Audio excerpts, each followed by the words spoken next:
Lecture du livre d'Esdras. En ces jours-là, le roi de Perse, Darius, écrivit aux autorités de la province située à l'ouest de l'Euphrate. Laissez le gouverneur de Juda et les anciens des Juifs travailler à cette maison de Dieu. Ils doivent la rebâtir sur son emplacement. Voici mes ordres concernant votre ligne de conduite envers les anciens des Juifs pour la reconstruction de cette maison de Dieu. Les dépenses de ces gens leur seront remboursées, exactement et sans interruption, sur les fonds royaux, c'est-à-dire sur l'impôt de la province. Moi, Darius, j'ai donné cet ordre, qu'il soit strictement exécuté. Les anciens des Juifs continuèrent avec succès les travaux de construction, encouragés par la parole des prophètes Agé et Zacharie, le fils d'Iddo. Ils achevèrent la construction conformément à l'ordre du Dieu d'Israël, selon les décrets de Cyrus et de Darius. La maison de Dieu fut achevée le 3e jour du mois nommé Adar, dans la 6e année du règne de Darius. Les fils d'Israël, les prêtres, les Lévites et le reste des rapatriés célébrèrent dans la joie la dédicace de cette maison de Dieu.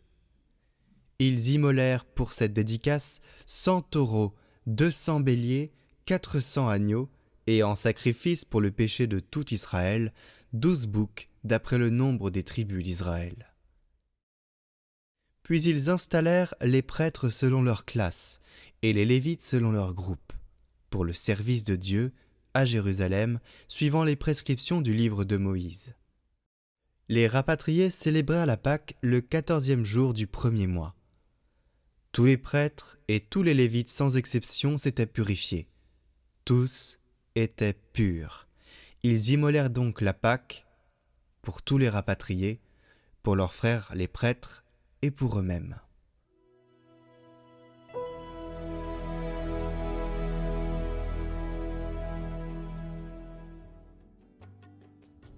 Dans la joie, nous irons à la maison du Seigneur. Quelle joie quand on m'a dit « Nous irons à la maison du Seigneur ». Maintenant notre marche prend fin devant tes portes, Jérusalem. Jérusalem, te voici dans tes murs, ville où tout ensemble ne fait qu'un. C'est là que montent les tribus du Seigneur. C'est là qu'Israël doit rendre grâce au nom du Seigneur. C'est là le siège du droit, le siège de la maison de David.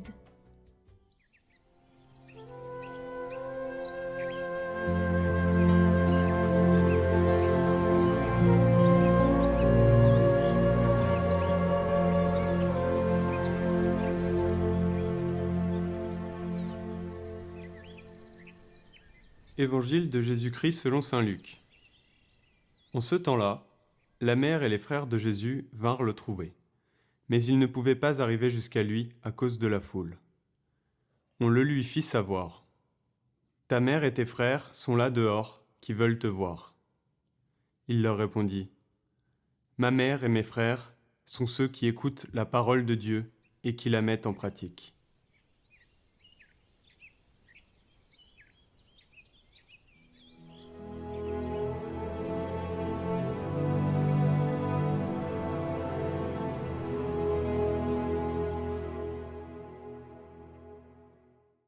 Commentaire de saint Augustin. Marie, mère du Christ, mère de l'Église. Celui qui est le fruit d'une seule Vierge sainte est la gloire et l'honneur de toutes les autres saintes vierges, car elles sont elles-mêmes comme Marie, les mères du Christ, si elles font la volonté de son Père. La gloire et le bonheur de Marie d'être la mère de Jésus-Christ éclatent surtout dans les paroles du Seigneur. Quiconque fait la volonté de mon Père qui est dans les cieux, celui-là est mon frère, ma sœur et ma mère. Il indique ainsi les parentés spirituelles qui le rattachent au peuple qu'il a racheté. Ses frères et sœurs sont les saints hommes et les saintes femmes qui ont part avec lui à l'héritage céleste.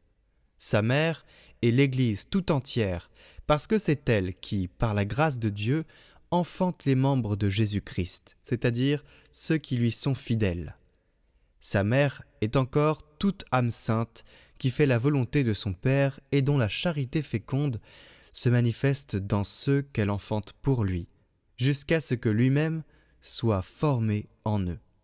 Marie est certainement la mère des membres du corps du Christ, c'est-à-dire de nous-mêmes, parce que par sa charité, elle a coopéré à enfanter dans l'Église les fidèles, qui sont les membres de ce divin chef, dont elle est véritablement la mère, selon la chair. Alors, pour tous ceux qui se poseraient la question de savoir, Marie a-t-elle eu d'autres enfants que Jésus? Est-ce que Jésus a eu des frères et sœurs? Parce que dans l'Évangile, on peut comprendre ça, mais en réalité, vous allez voir que non. La question des frères et sœurs de Jésus a été tranchée par les pères de l'Église au 5e siècle. Parce que c'était peut-être une évidence pour ceux qui entouraient le Christ et qui ont écrit les évangiles, les apôtres, tous ceux qui ont connu le Christ personnellement, ils n'ont pas eu besoin de justifier parce que pour eux, ils le savaient. Mais il y a eu cette interrogation, et vous allez voir que c'est très compréhensible. Donc les frères et sœurs de Jésus ne sont jamais appelés fils ou filles de Marie. Seul Jésus est appelé le fils de Marie ou le fils du charpentier. Et de la Vierge, on dit seulement qu'elle est la mère de Jésus. Jésus n'aurait pas confié Marie à Jean au pied de la croix s'il avait eu des frères de sang. Si Marie s'était remariée après son veuvage ou si elle avait eu d'autres enfants, elle n'aurait pas pu quitter les siens pour aller chez le disciple que Jésus aimait. Athanase, Hilaire, Épiphane et Jérôme y voient confirmer la virginité perpétuelle. Ces confusions viennent du fait qu'il n'y a pas de mot en hébreu ou en araméen pour dire cousin. Ce sont les mots frères et sœurs qui désignent la parenté proche.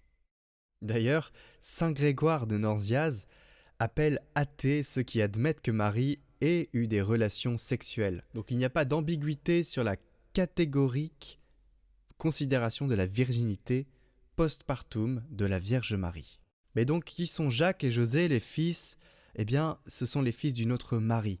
En fait, Jacques et José sont appelés frères de Jésus, mais ils sont sûrement les fils d'une autre Marie.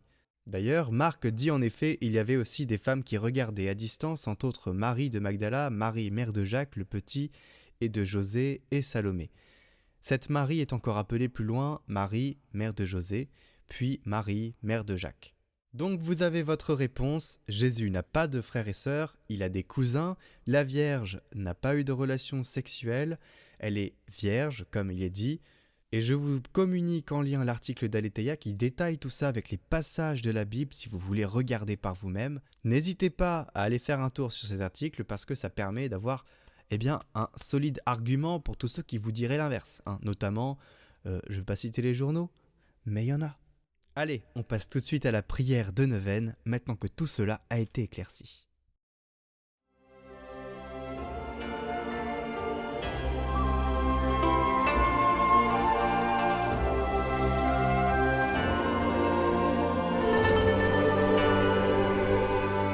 Neuvaine aux saints archanges.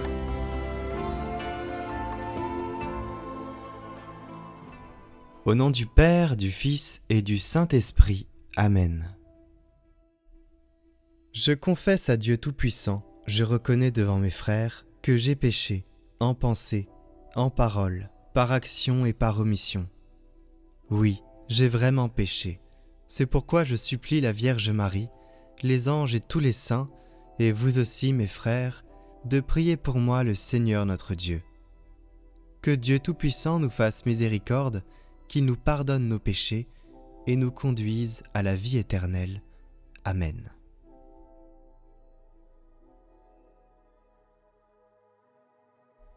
Saint Michel Archange, défendez-nous dans le combat. Soyez notre secours contre la malice et les embûches du démon. Que Dieu lui fasse sentir son empire. Nous vous en supplions. Et vous, prince de la milice céleste, repoussez en enfer par la force divine Satan et les autres esprits mauvais qui rôdent dans le monde en vue de perdre les âmes. Amen.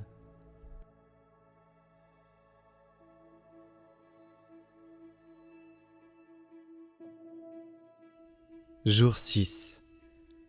Glorieux archange Saint Michel, grand zélateur de la gloire de Dieu et protecteur de l'Église universelle, vous à qui le Tout-Puissant a confié la mission de recevoir les âmes à la sortie du corps pour les présenter au très juste juge, daignez me secourir dans mon dernier combat. Accompagné de mon bon ange gardien, venez à mon aide et chassez loin de moi tous les esprits infernaux. Ne permettez pas qu'ils m'épouvantent alors. Fortifiez-moi dans la foi, l'espérance et la charité, afin que mon âme, portée par vous à son juge, soit introduite aussitôt au lieu du repos, pour y régner éternellement avec son Rédempteur, dans la société des esprits bienheureux. Ainsi soit-il. Seigneur, nous te confions nos intentions.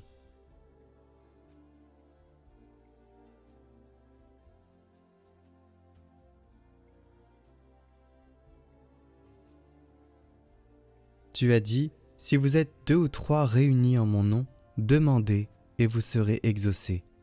Alors en présence des anges que tu nous as permis de connaître, nous te prions pour nos intentions, avec la prière que tu nous as enseignée, afin que tes serviteurs les déposent devant les marches de ton trône. Notre Père, qui es aux cieux, que ton nom soit sanctifié, que ton règne vienne, que ta volonté soit faite sur la terre comme au ciel. Donne-nous aujourd'hui notre pain de ce jour. Pardonne-nous nos offenses, comme nous pardonnons aussi à ceux qui nous ont offensés. Et ne nous laisse pas entrer en tentation, mais délivre-nous du mal.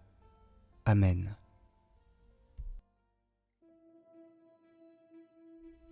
Glorieux Saint Michel, prince de la milice céleste, protecteur de l'Église universelle, défendez-nous contre tous nos ennemis visibles et invisibles, et ne permettez pas que nous tombions jamais sous leur cruelle tyrannie. Saint Raphaël, guide charitable des voyageurs, vous qui par la vertu divine opérez des guérisons miraculeuses, daignez nous guider dans le pèlerinage de cette vie et guérir les maladies de nos âmes et celles de nos corps. Saint Gabriel, vous qui êtes appelé à juste titre la force de Dieu, puisque vous avez été choisi pour annoncer à Marie le mystère où le Tout-Puissant a déployé la force de son bras, faites-nous connaître les trésors renfermés dans la personne du Fils de Dieu et soyez notre protecteur auprès de son auguste mère. Saint Michel Archange, priez pour nous. Saint Raphaël Archange, priez pour nous. Saint Gabriel Archange, priez pour nous.